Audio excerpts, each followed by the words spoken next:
27ही एकत्र राहतील। व्यवस्थेसाठी आपण वेगवेगळे जरी ठेवले असले तरी गटनेता एक होईल आणि काँग्रेसचा महापौर चंद्रपूर महानगरपालिकेमध्ये बसेल, यामध्ये कुठे दोमत नाही।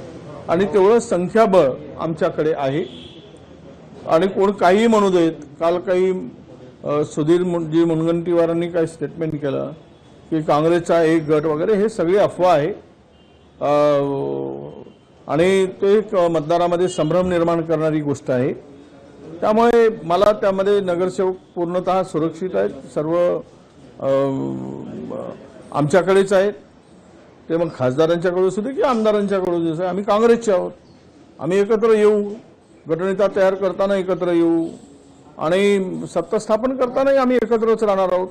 काँग्रेस म्हणून आम्हाला आमच्या महानगरपालिकेवर सत्ता प्रस्थापित करणं, यासाठी लागणारं संख्याबळ 3 अपक्ष जे काही आहेत आमच्याबरोबर आघाडीमध्ये होते, आम्ही ज्यावेळेस अलायन्स केलं होतं शेखारचे, ते सुद्धा आमच्या सोबत आहेत आणि वर सत्ता स्थापन करण्यासाठी लागणारी जे काही संख्या लागते त्याची व्यवस्था झालेली आहे।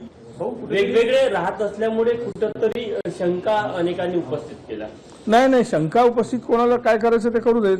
आता तिकडे मुनगंटीवारांची माणसं वेगळे आहेत, जोरगेवारांची माणसं वेगळे आहेत, म्हणजे काय ते एकत्र येणार नाही असं होत नाही। कालच जोरगेवारांची माणसं एका नागपुरातल्या हॉटेलमध्ये आहेत, मुनगंटीवारांची माणसं दुसऱ्या हॉटेलमध्ये आहेत, आम्हाला माहिती आहे। त्यामुळे ह्यामध्ये काही हे नाही, ते एकत्र येतात, आम्ही एकत्र येतो। पंजाब चिन्हावर काँग्रेस पक्षाच्या भरोश्यावर निवडून, काँग्रेस पक्षाकडून ते निवडून आलेले आहे आणि तिथे कुठेही त्यांना काही चुकीचा निर्णय घेण्यासाठी कोणालाही स्कोप नाही आहे। कुठल्या गटाचा गटनेता असेल तुमच्यासोबत जे आहे नगरसेवक आहेत त्यांच्यापैकी होणार आहे का खासदार मॅडम सोबत आहे त्यांच्यापैकी होणार? नाही, आमचं असं मत आहे की जो सिनियर आहे, जुना काँग्रेसी आहे, निष्ठावंत आहे, प्रामाणिक आहे पक्षाशी, त्याला गटनेता करावायचं असं आमची चर्चा आहे।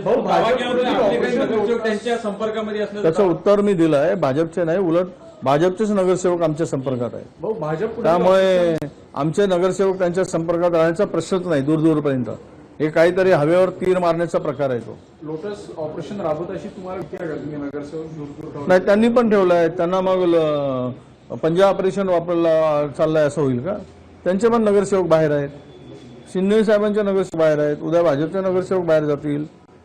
असं नाही की ठीक आहे एकत्र राहिले पाहिजेत, निवडणुकीच्या पिरियडमध्ये सगळेच एकत्र ठेवतात।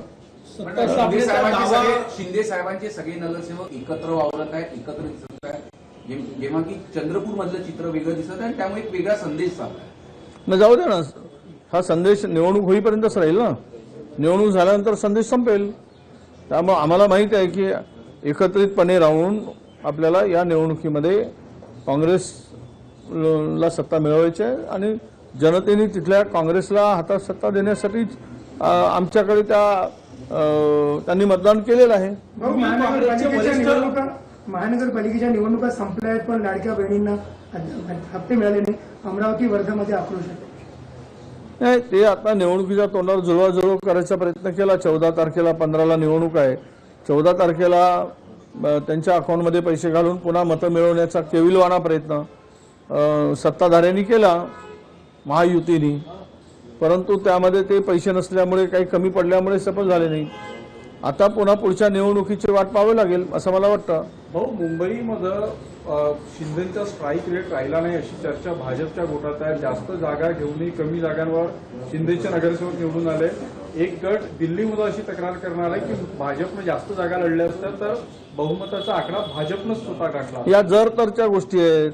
असंही म्हणतात की काँग्रेस मनसेने लढले असते तर 150 जागा आल्या असत्या। मग आता त्यामध्ये अशी चर्चा आहे की मनसेने अधिक जागा घेतल्यामुळे शिवसेनेला फटका बसला। हे निवडणुकीनंतरचे चर्चा आहे। जो जीता वो सिकंदर, जिसके पास में आलं त्या परिस्थितीमध्ये चर्चा झाल्यानंतर जे काही मॅन्डेट मिळालं ते स्वीकारलं पाहिजे। संजय राऊत यांनी म्हटले की चंद्रपूरमध्ये उबाठाच्या नगरसेवकाशिवाय महापौर बसणार नाही। नाही, ते उबाटांची आपली युती नव्हती, पण उबाटा आणि आम्ही महाविकास आघाडीमध्ये एकत्र आहोत म्हणून आम्हाला वाटतं की आपण एकत्र राहून सत्ता स्थापन करावी अशी आमची भूमिका आहे आणि त्यासाठी त्यांच्याशी चर्चा आमची सुरू आहे। त्यांनी पण उबाठाने पण महापौर दावा केलेला आहे चंद्रपूरमध्ये। हो, मागे त्यांनी दावा केलेला आहे, प्रश्नच नाही, त्यांनी दावा करण्याचा त्यांचा अधिकार आहे। कारण पण ते आता चर्चा करून आम्ही तो निर्णय घेऊ. भाऊ, पालघर जिल्हा प्रशासनाने वाहतुकी संदर्भात एक अधिसूचना काढली आहे. त्यामध्ये गुजराती भाषेचा वापर जे आहे ते करण्यात आला आहे. त्या गुजराती भाषेचा वापर करण्यात आला आहे अधिसूचनेमध्ये. महाराष्ट्राची अधिकृत भाषा मराठी असताना गुजराती भाषेचा वापर. नाही, ठीक आहे ना, चांगले आहे की पालघरमध्ये गुजराती भाषेमध्ये अधिसूचना काढत असतील तर त्याची सुरुवात सीमेवरून, सुरतवरून, पालघर जवळ आहे, हळूहळू ते मुंबईकडे येईल आणि महाराष्ट्राला गुजराती एक नवीन भाषा देण्याचा भारतीय जनता पक्षाचा प्रयत्न जो आहे त्यामध्ये ते सफल होतील असं म्हणायला हरकत नाही. त्यांची इच्छाच आहे की महाराष्ट्र हा गुजरातच्या इशाऱ्यावर चालावा, गुजरात भाषेवर चालावा, अशी जर इच्छा असेल तर ती इच्छा पूर्ण होऊन जावी आणि त्यासाठी सुरुवात करून त्याचे रिॲक्शन काय येतात हे बघण्याचा कदाचित प्रयत्न असेल. खडा टाकायचा आणि वाट बघायची. तर भारतीय जनता पक्षाची भूमिका या संदर्भात आम्हाला नवीन वाटत नाही. हो, चंद्रपूरमध्ये भाजप ठाकरे गटाचे नगरसेवक, वंचितचे इतर अपक्ष निवडून आले, त्यांच्या संपर्कात असल्याची माहिती आहे. या सगळ्या याच्या कोण संपर्कात असते? भाजप संपर्कात आहे, आम्ही संपर्कात आहोत. सत्ता स्थापनेसाठी प्रत्येकाला संपर्क करावाच लागतो, पण तिथे काही ठिकाणी आयडियोलॉजीचा पण विषय येतो. आम्ही वंचितवाद्यांशी बोललो, मला नाही वाटत ते भारतीय जनता पक्ष.